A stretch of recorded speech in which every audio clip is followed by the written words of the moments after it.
उनके ये भी थोड़ा काफी समय हो गया था, उनके कोई संतान नहीं हो रही थी। पहले जो है शादी में साथ में दासी भी आती थी, तो उनके संग दासी भी आई थी। और राजा दिन रात चिंता करें कि अब देखो इतना समय व्यतीत हो रहा है, हमारे संतान नहीं है कोई।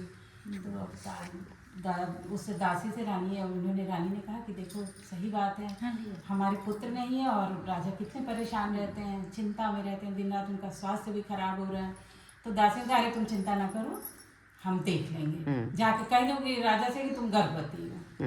तो बोली अरे ये इतना बड़ा झूठ, हमारे गर्भ नहीं, कैसे बोले? क्या अरे तुम कहो तो संकटा मैया सब वही सबका जाने, उन्हीं को छोड़ो। तो उसने जाके रानी ने अपने राजा से कहा कि हम वो है गर्भ से हैं।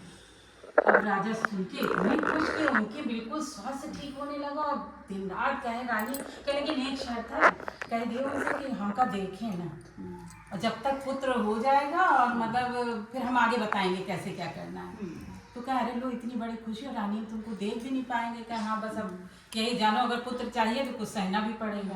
बेचारे मान गए। और रानी जैसे जैसे दिन बढ़े, रानी कहा दासी तुम हमको जो है मृत्यु दंड दिलवा के ही रहोगी। कह रहे तुम चिंता न करो, संकटा मैया सब देखे वही। अब वो क्या करे, डेली खोया शक्कर और मेवा एक उसमें थाल में थोड़ा थोड़ा जैसे एक पुतला टाइप का होता है बना दी जाए, और बना के कह सब मैया जानेंगी। और धीरे धीरे जो है 12 वर्ष बीत गए। कह दो जाके राजा से कि नहीं, जब पुत्र हुआ तो कह जाके कह दो आज पुत्र हुआ, और मतलब लेकिन 9 महीने बाद 9 महीने बाद जब पुत्र हुआ। अब राजा जो है कहे अरे अब तो दिखा दो, हमने देखा नहीं। कह अरे बहुत सुंदर है, बस देखे ना तुम अभी जो है उसकी अलग है, अगर देख लो तो अलग। और राजा डर गए, बोले अरे रहने दो, अलग है तो कोई बात नहीं, जब कहोगी दासी तभी देखेंगे। उसके बाद धीरे धीरे 12 वर्ष हो गए, तो सब संस्कार जैसे होते हैं वो सब हुए, लेकिन राजा को पुत्र का मुंह नहीं दिखाया गया, क्योंकि कहानी तो दूसरी थी, पुत्र हो तो देखे। इधर क्या हुआ, जब 12 वर्ष का मतलब लगभग ये हुआ कि आज 12 वर्ष के राजकुमार हो गए हैं, तब उसने दासी ने कहा जाओ कह दो कि आज जो है हमारे पुत्र का विवाह है। तो रानी तो और बिल्कुल सूख के कांटा गए, अब तुम क्या कराओगी, अब पुत्र भी नहीं है, उसका विवाह भी उसके लिए हाँ कन्या ढूंढो। कन्या ढूंढी गई भैया, सुदूर देश की राजकुमारी। अब ये हुआ बारात जाएगी, डोला वोला सजाया गया। तो बोली इसमें कोई नहीं बैठेगा, बस खाली हम बैठेंगे, दासी बोली, और ये अपना भोग प्रसाद रखेंगे। अब भैया वही थाला जो हमारे 12 बरस में थोड़ा थोड़ा संग्रह किया था वही रखा, और अपने साथ जो है वही पुतला रानी मरी जाए, रानी गया फांसी लगाए। हाँ अब तो जो है तुम कुछ ना कुछ करा के ही रहोगी। बोली चिंता न करो, संकटा मैया सब जानती हैं। अब भैया वो कहें, उन्होंने डोले जो ले जा रहे थे डोला, उनसे कहा कि इधर से पीनस जो है इधर से ले चलना, जिधर संकटा मैया का मंदिर है, अब वहाँ रोक देना। अब वहाँ भैया रोक दिया गया, हाँ रास्ते में रोका गया। अब वो अपना दर्शन करी, मैया के हाथ जोड़ी, और भैया खूब सुगंध वगंध इतनी बढ़िया, डेली शक्कर मेवा और खोए के सुगंध से मैया आकर्षित हो गई। आके उन्होंने जरा सा उसमें से भोग लगा लिया। दासी को तो बिल्कुल मौका मिल गया।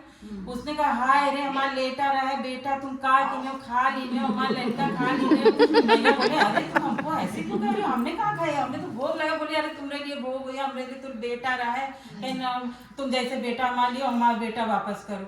और उसकी तो बारात जा रही, तो उन्होंने पुत्र रूप में छोटे से दिया। बोले अरे बारात बाहर गाजे बाजे सजे हैं, तो बिल्कुल सजा जयमाल करानी आ रही, हाँ बिल्कुल सजा दूल्हा चाहिए। तो मैया बोली तुम तो बिल्कुल हमका ठग लिए हो। तो उन्होंने जो है बिल्कुल राजकुमार और खूब पगड़ी अगड़ी पहने, सुंदर सा राजकुमार 12 बरस का दिया। अब दासी जो है मैया के चरण छुई, उस बालक से कहीं कि भैया मैया के चरण छुओ और मैया से आशीर्वाद मांगे कि जैसे आपने इतनी रक्षा की आज तक, हम लोग की सबकी वैसे ही रक्षा करना। अब राजा से कहीं कि जाओ ढोल वोल बजाओ, आके देखो अपने लड़के को।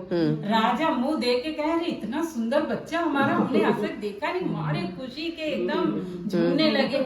फिर जो है कहेंगे अच्छा चलो शादी आदि हो गई, और बारात लेके जब आई तो कहीं रानी से कहो कि अब जो है बहू का परछन अर्छन करें, निकले बाहर।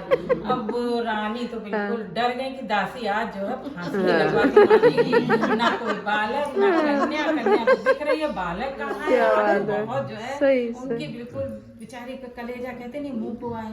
तो उसने कहा अंदर आई, बोली डरो नहीं, अपना तैयारी करो, खूब बढ़िया से वहाँ से जो परछन की साड़ी आई पहनो, बहुरिया परछन करो, बहुरिया की और बेटे की अगवानी करो।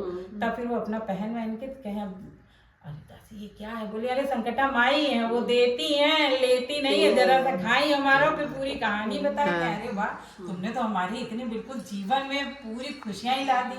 फिर उन्होंने परछन की और खूब भैया धूमधाम से सारे जो आगे के कार्यक्रम थे संपन्न हुए। उन्होंने कहा भैया संकटा मैया ने हमारी बड़ी रक्षा की, संकटा मैया जैसे उनकी रक्षा करीब वैसे ही हम सबकी रक्षा करें। कहानी मैया की जय।